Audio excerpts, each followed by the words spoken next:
Assalamualaikum warahmatullahi wabarakatuh. Alhamdulillahi rabbil alamin. Allahumma salli ala sayyidina Muhammad wa ala ali sayyidina Muhammad. Saya bagikan kisah mimpi yang dialami seorang ibu rumah tangga di akhir zaman ini. Sebut saja namanya Fulani, bukan nama yang sebenarnya. Fulani berguru kepada salah satu cicit dari almarhum Kiai Haji Hasan Sepuh Genggong yang terkenal kewaliannya di Jawa Timur. Jika Anda tidak mengetahui siapa itu Kiai Haji Hasan Sepuh Genggong, bisa searching di Google maupun di YouTube. Banyak sekali karomah-karomah yang diceritakan oleh orang-orang yang soleh. Nah, Ibu Fulani ini menyampaikan mimpi-mimpi yang dialami beliau kepada mursyid spiritualnya tersebut, yang mana beliau, si mursyidnya itu ahli di dalam mentakwilkan mimpi. Ibu Fulani bermimpi tentang takdirnya yang insya Allah akan dijadikan seorang wali Allah, karena cicit dari almarhum Kiai Haji Hasan Sepuh Genggong itu juga diberikan petunjuk oleh Allah melalui mimpinya bahwa diri beliau itu ditakdirkan oleh Allah menjadi sarananya Allah untuk menghantarkan 7 orang yang dijadikan wusul, menjadikan orang yang ma'rifatullah, orang yang mengenal Allah, yang mana itu sampai kepada kebenaran hakiki. Kebenaran hakiki dimiliki seorang wali, para kekasih Allah. Dan Ibu Fulani itu salah satunya, karena banyak sekali mimpi yang sudah disampaikan kepada mursyidnya tersebut, ada kode-kode rahasia tentang kewaliannya. Nah, salah satu mimpi yang berkaitan dengan takdir kewaliannya itu adalah yang sekarang yang mau saya ceritakan kepada Anda semua. Ibu Fulani bermimpi membawa sekeranjang telur ayam lalu menaruhnya. Tiba-tiba Ibu Fulani itu terbang seperti Superman di lokasi Tamrin sampai Sudirman. Lokasi tersebut tempat gedung-gedung pencakar langit di Jakarta. Setiap Ibu Fulani itu terbang mendekati gedung, Ibu Fulani berdoa, "Ya Allah, mampukan saya untuk bisa menembusnya dengan mudah tanpa cedera." Lalu tiba-tiba Ibu Fulani sudah tembus gedung-gedung kaca sambil terbang. Begitu seterusnya. Setiap Ibu Fulani mau menabrak gedung, beliau berdoa dan selalu lolos dengan mudah. Nah, mimpi tersebut adalah petunjuk dari Allah yang perlu ditakwil, karena ada simbol-simbol bahasa mimpi yang memiliki makna tersirat. Ketika beliau itu divisualkan membawa sekeranjang telur ayam dan menaruhnya, itu bermakna bahwa beliau ditakdirkan oleh Allah membagikan rahmat-rahmat dari Allah, pertolongan dan memberikan karunia dari Allah kepada orang-orang yang dikehendaki Allah mendapat kebaikan. Orang-orang itu berada di kawasan Tamrin sampai Sudirman. Ibu Fulani pada kehidupan nyatanya tinggal di Jakarta. Berkaitan dengan visual mimpi, beliau terbang seperti Superman.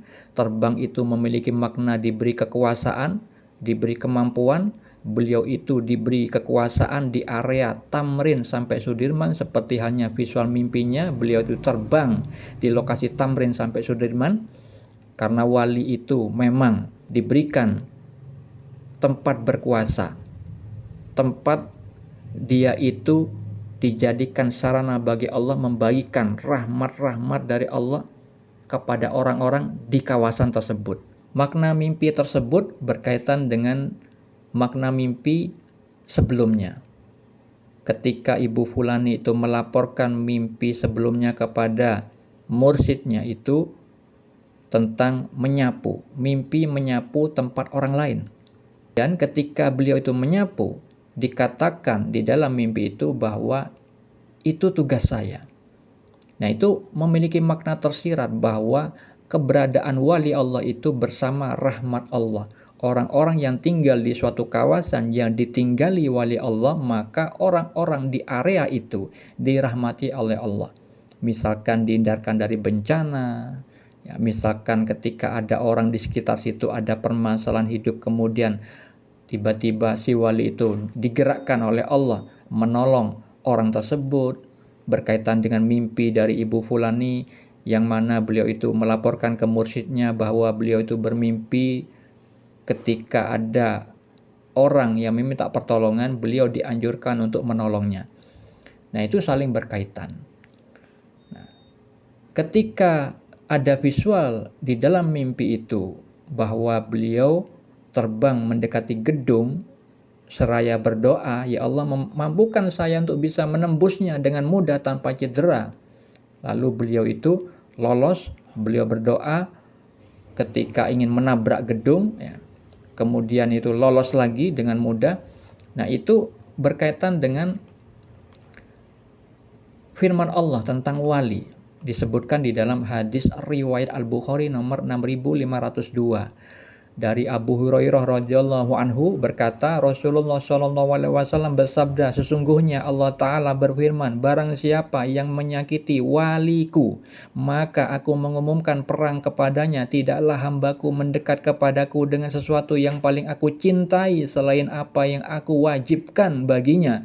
Hambaku senantiasa mendekat diri kepadaku dengan amalan sunnah sehingga aku mencintainya. Apabila aku telah mencintainya, aku menjadi pendengarannya yang ia gunakan untuk mendengar, penglihatannya yang ia gunakan untuk melihat, tangannya yang ia gunakan untuk berbuat, dan kakinya yang ia gunakan untuk berjalan. Jika dia meminta kepadaku, pasti aku beri. Nah, ini nih terjadi seperti visual mimpi yang dialami Ibu Fulani. Ketika Ibu Fulani bermimpi meminta pertolongan kepada Allah, maka diberi sama Allah, dilindungi sama Allah. Nah, ini seperti penjelasan di dalam hadis yang sekarang saya baca. Pada kalimat, jika dia meminta kepadaku, jika wali meminta kepada Allah, pasti aku beri. Pasti Allah memberinya. Jika dia meminta perlindungan kepadaku, pasti aku lindungi. Nah, kalimat-kalimat pada bagian pertengahan hingga akhir yang tadi saya bacakan, ini mengenai tentang tajalli. Tajalli itu adalah penampakan perbuatan Allah, penampakan kekuasaan Allah. Allah menampakkan perbuatannya dengan menguasai badan si wali tanpa memasuki jasad si wali dengan kemahagoibannya. Itu gerakan si wali, gerak diamnya itu bersama kekuasaan Allah. Berkaitan dengan contoh yang terjadi kepada Nabi Muhammad ketika perang Badar, disebutkan di dalam surat Al-Anfal ayat 17, Allah Ta'ala berfirman, maka yang sebenarnya bukan kamu yang membunuh mereka, akan tetapi Allah lah yang membunuh mereka. Dan bukan kamu yang melempar ketika kamu melempar, tetapi Allah lah yang melempar. Nah, itu berkaitan dengan tajalli, penampakan perbuatan Allah kepada Nabi Muhammad SAW di saat itu. Dan juga di dalam surat Al-Kahfi tentang Nabi Khidir alaihissalam yang dipertemukan dengan Nabi Musa ketika Nabi Khidir melubangi perahu yang ditumpanginya ketika beliau itu membunuh anak kecil, ketika beliau itu membantu rumah anak yatim yang akan roboh, itu semua dengan tajalli Allah. Perbuatan Allah disaranakan kepada jasadnya Nabi Khidir alaihissalam. Nah, saudara kita itu insya Allah akan mengalami hal itu, bahwa suatu saat beliau akan berbuat dengan tajalli Allah, dengan perbuatan Allah.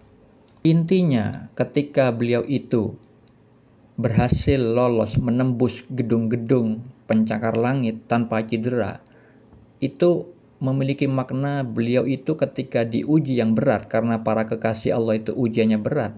Dia itu diberikan kemampuan bisa lolos, bisa melalui ujian-ujian berat tersebut dengan bantuan rahmat dari Allah, yang salah satunya akan mengalami tajalli, memecahkan masalah dengan perbuatan Allah. Semoga bermanfaat. Assalamualaikum warahmatullahi wabarakatuh.